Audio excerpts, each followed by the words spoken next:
Anyway, this is Fellowship of the Father, and today's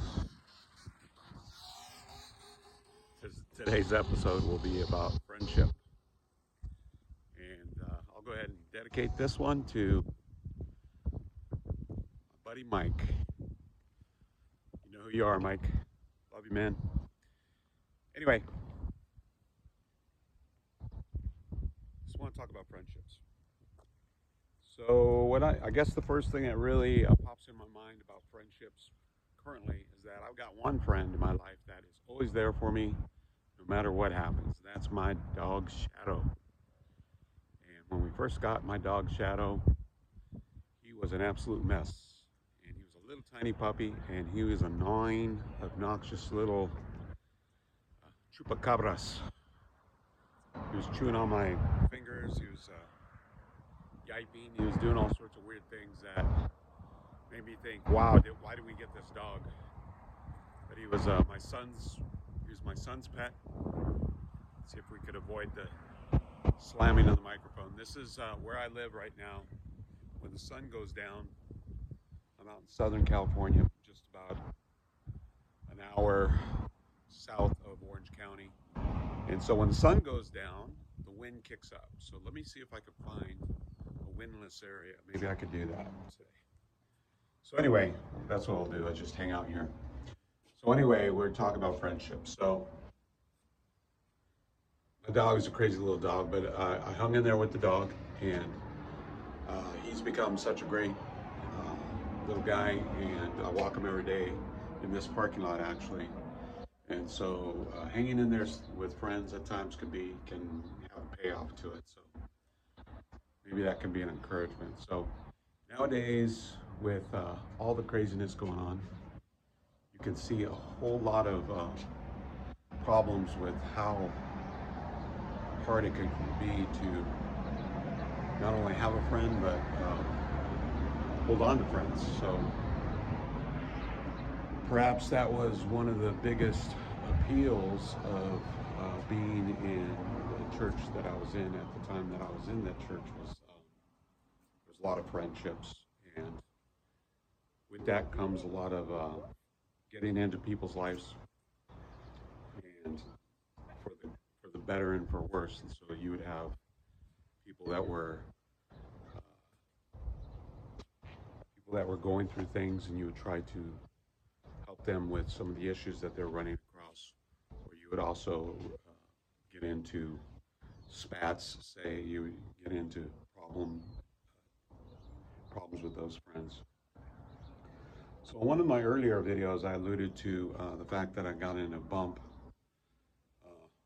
more than bumped with this guy. He was kind of acting a bit as a minister figure in the church, and I just went to get my camera and everything, and person that I love is on a Zoom call doing. Now this is another thing that I'm going to relate to, doing something called a grief circle.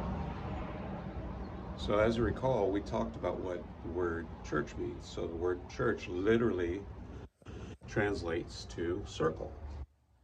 So there they are in a grief circle, and they've been doing this week after week after week. And I guess it's not the easiest thing to see that you're actually falling into a system of redundancy, and it's more about keeping the issue going than it is solving the actual problem. So in this grief circle, what they do is they commiserate about the things that have happened in the past that maybe they're holding a grudge and blah, blah, blah.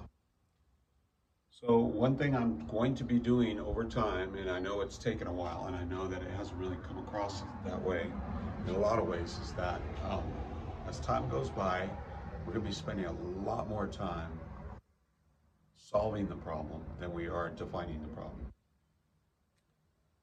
So as far as, let's go ahead and define a problem that could arise in, say, friendships. Okay, so the Bible says this. It says, do not be deceived. A man reaps what he sows, and There's also scriptures not really coming to mind about the company you keep. Basically, similar to you lay down with dogs, you end up with fleas or something to that effect. But it does talk about not throwing your pearls to pigs. So once you realize that a friendship is not beneficial, that it's not only not helping you, but it can be at times predatory and detrimental to your well-being, then it's time to do something different.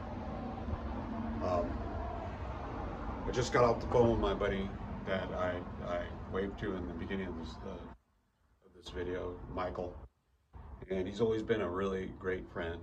And for some reason, just over time, we kind of, I don't want to say grew apart, but we lost track of each other, and he moved out of state, and that was a huge loss for me. It was a huge loss for me because we used to just hang out, and we both played music together, and it would be so intense that our connection that when we play notes together, we play a song, and at the very same time, we miss the same note. We would flub the same note. We make the same mistake.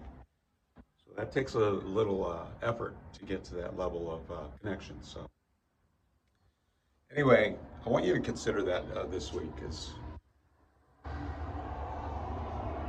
what kind of friends do you have? You can determine your future based on your 5 closest friends. So if 4 out of 5 of your friends are always commiserating and causing problems and complaining and not really coming up with solutions, not taking actions or taking the same tired actions that really lead to nowhere, that might be a good indicator that you might need to make some new choices and new distinctions in your friendships. So anyway, a little food for thought. I'll go ahead and post a scripture pertaining to the friends that you decide to keep. I'm sure it'll occur. It'll come up. It'll come into my mind as soon as I'm done recording. But anyway, that's kind of what's on my mind right now.